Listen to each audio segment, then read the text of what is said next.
Human rights protection organisation Alappuzha ജില്ലാ convention നടത്തി. കായംകുളത്ത് നടത്തിയ കൺവെൻഷനിൽ ഭാരവാഹികളെയും തിരഞ്ഞെടുത്തു.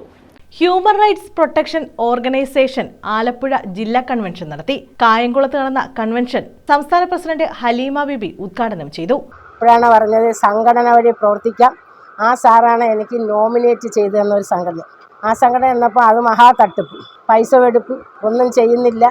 അങ്ങനെ പലരുമായിട്ട് ബന്ധപ്പെട്ടാണ് പല ഉദ്യോഗസ്ഥന്മാർ എല്ലായിടത്തും പറഞ്ഞപ്പം തിരുവനന്തപുരത്ത് നിന്ന് കുറച്ച് ആൾക്കാർ മാഡത്തിന് എല്ലാ കഴിവുകളും ഉണ്ട്, അവിടുന്ന് കുറേ ബുക്കുകൾ, ഒരുപാട് പാഠപുസ്തകങ്ങൾ തന്ന് പഠിക്കാം, നിയമത്തെക്കുറിച്ച് പഠിച്ച് അതിനുശേഷമാണ് ഈ സംഘടന രജിസ്റ്റർ ചെയ്തത്.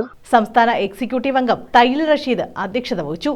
വനിതാ എക്സിക്യൂട്ടീവ് അംഗമായ ജെനി ജോർജ്, എക്സിക്യൂട്ടീവ് അംഗങ്ങളായ ഷൺമുഖം, ജോർജ് സ്റ്റീഫൻ, അനീസ് എന്നിവർ പങ്കെടുത്തു.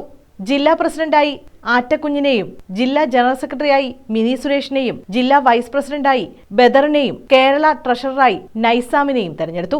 News bureau, Kayamkulam.